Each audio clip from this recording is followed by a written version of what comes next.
friends! I recently posted the first video in my new series, Steal This Side Quest, and you guys seem to really like it. In this series, I outline a simple, scalable D&D adventure that can be dropped into your game when you need a quick side quest. Each adventure is tied to one of my original characters, which will hopefully give you a well-developed and fun NPC for your players to interact with. I'll put a link in the description to a Google Doc with a basic write-up of the adventure, as well as links to relevant stat blocks and items. These aren't play-tested or anything, and I'm leaving them very flexible so that you can suit them to your own party composition and level. So just know that you'll probably need to make a few tweaks for your own table. In the first episode, Elowen the healer needed your help dealing with the undead tormenting the field hospital. It's gotta be starting from the dead. Can you get to the tent? We can't leave the wounded here. I will link it in the cards in case you haven't seen it yet. For this one, we are going to go with something a little lighter, a little more whimsical, a little more magical, and it comes from a character that you guys have seen a few times but never actually met. You may know her as the tiny gnome wizard from the Roll Up Your Attributes music video, and she has also appeared in last year's calendar and in a sponsorship segment. But today, you finally learn her name, Wisteria Skitterquick Appledackle. She has hired your party to help her get out of some trouble. I've written this one for a party of 4 level 5 characters, but I'll talk at the end about how to scale it down or up to suit your own party. So why don't I introduce you to Wisteria?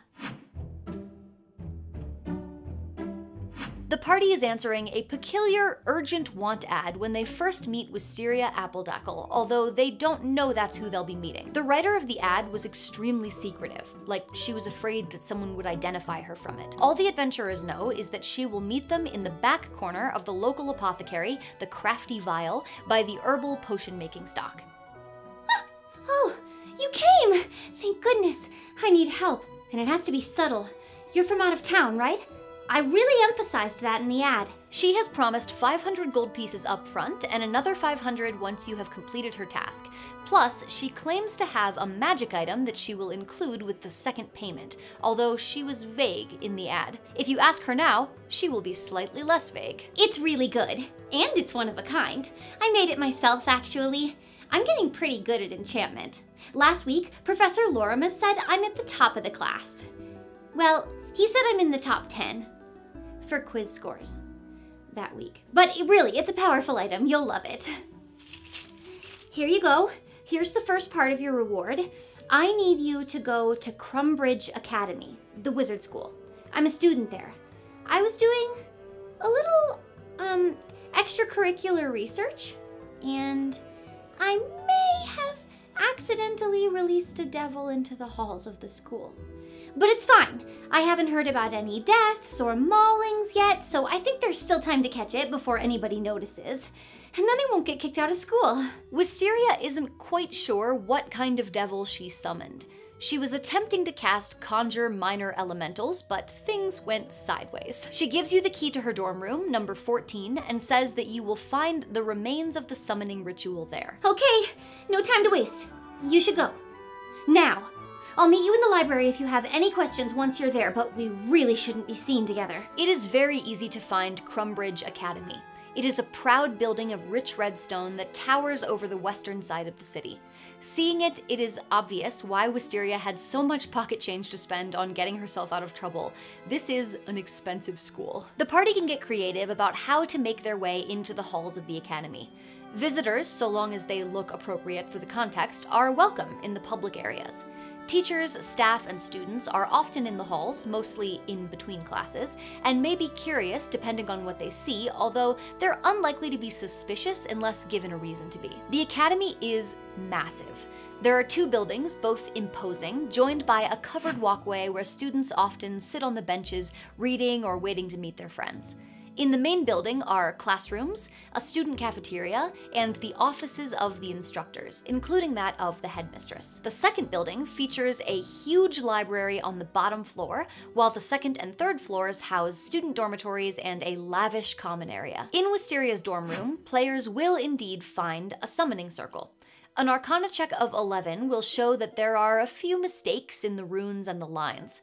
The chalk is smeared on the side closest to the door, and a survival check of 13 will allow players to follow the vague remains of chalk on the Fiend's footsteps to the common area. If players can't find the trail, then when they leave the dormitory, they will hear a distant chittering sound, like very small voices, which will also lead them to the common area. As they approach, there is a thick, acrid smell in the air, like something was burned nearby.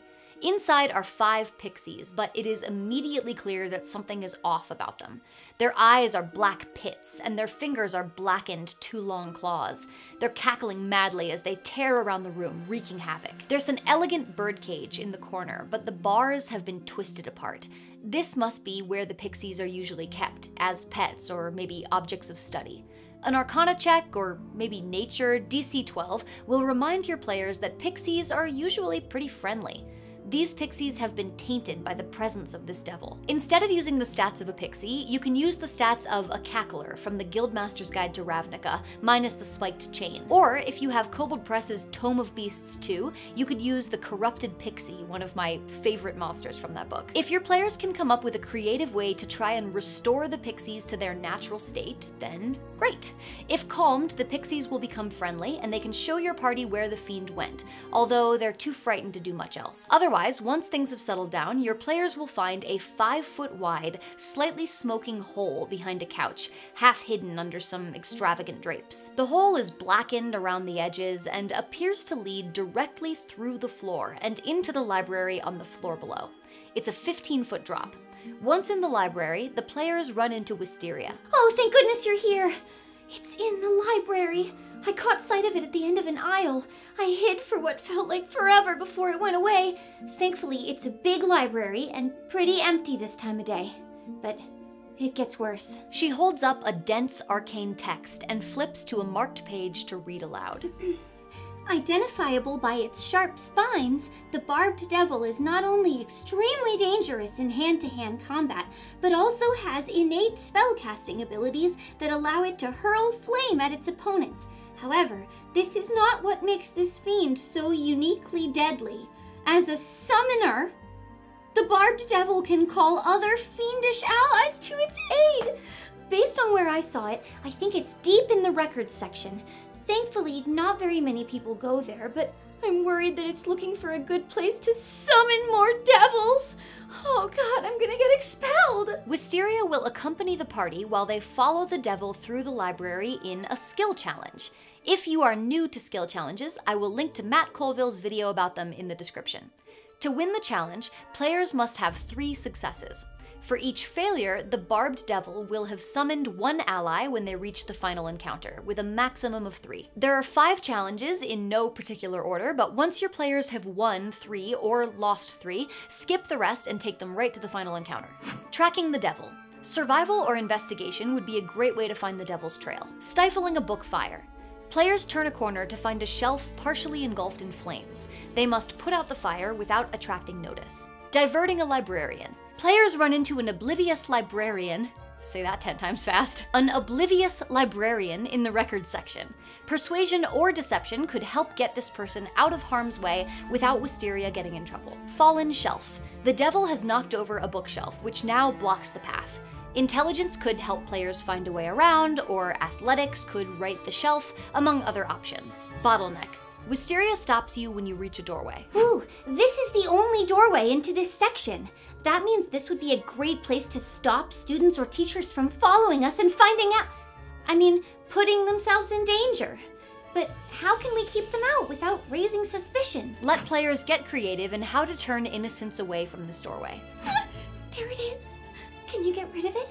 The book says it can be banished, or you can just kill it and it'll poof, back to the 9 hells. Either way, no body, which is perfect. This is the final encounter. It takes place in a dusty room with just 1 entrance, lined with boxes of old student attendance records. We are using the Barbed Devil Summoner variant stat block, which can normally only summon 1 other Barbed Devil, but we're switching things up here. The devil is in the act of summoning a Dretch, preparing himself for his siege on the library. Depending on how the party did at the skill challenge, he may already have up to 3 Dretches around him, in which case he is attempting to summon a 4th. If the party aced the skill challenge, this is his first summoning. Either way, the summoning can be interrupted. After the Fiends are defeated, Wisteria takes you back up to her dorm to give you the second half of your reward. Whew, you really saved my skin. My parents would have lost it if I'd gotten kicked out. And the headmistress made it very clear last time that while 2 summoning mishaps were forgivable, 3 would be beyond the pale. Anyway, here's the other half. Oh, and your magic item. You're gonna love this. Wisteria holds up a ring, looking proud. I call it the Ring of Thundersnap. Once a day, you can snap your fingers and cast Thunder Wave. Pretty amazing, right? Maybe I should major in evocation, since conjuration isn't working out so great. If players choose to make an insight check, a DC of 16 will let them know that Wisteria isn't telling the whole truth about the ring. It may not be until one of the adventurers actually attunes to it and uses it that they realize the flaw in Wisteria's design. Casting Thunderwave using the ring causes the entire hand to go numb for 10 minutes afterwards, during which it cannot be used for things like wielding a weapon or casting spells or really anything. Looks like she's still got some learning to do.